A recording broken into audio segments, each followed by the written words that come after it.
Back on the 69 Mustang this morning. I got all my parts laid out to start buttoning up the front end, buckets, all the hardware for everything, stone card, front valance, got the hood. So just time to start throwing this thing together.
Alright, so I jumped ahead on this 69 project.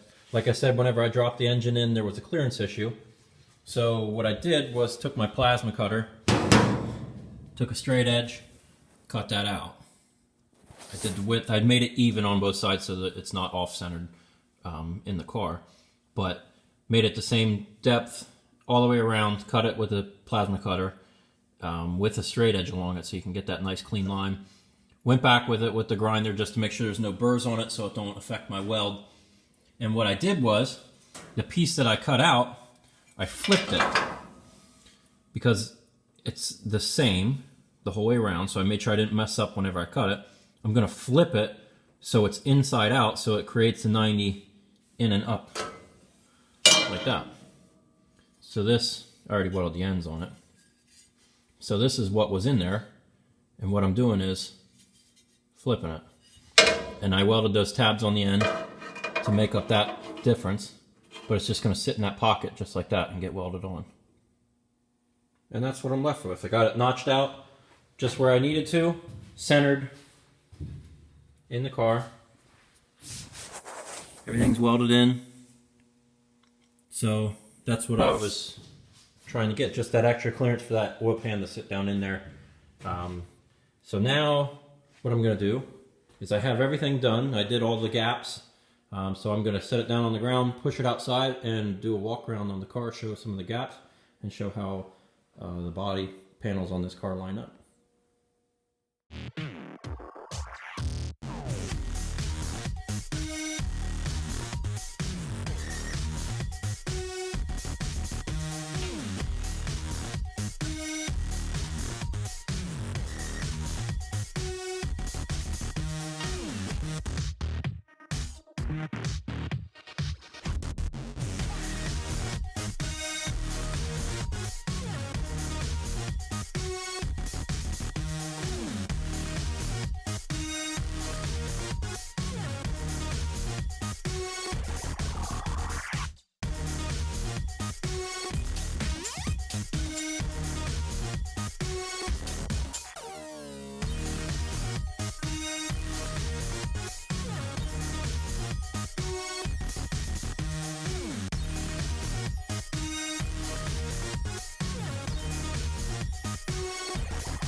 Just got the car into the other garage so I can stick this engine in it. Got it hooked up to the engine crane, but that's going to be it for today's video. In the next one, I'll show putting this in to make sure that those revisions that I made in that cross member. Everything clearances like it should.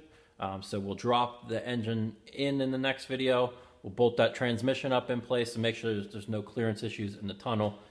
It's a Tremec TKO, so hopefully, fingers crossed, everything clearances in the tunnel. The cradle, I know, should be good, but we'll find out in tomorrow's video. So thanks for watching this one, and if you aren't subscribed, hit the subscribe button.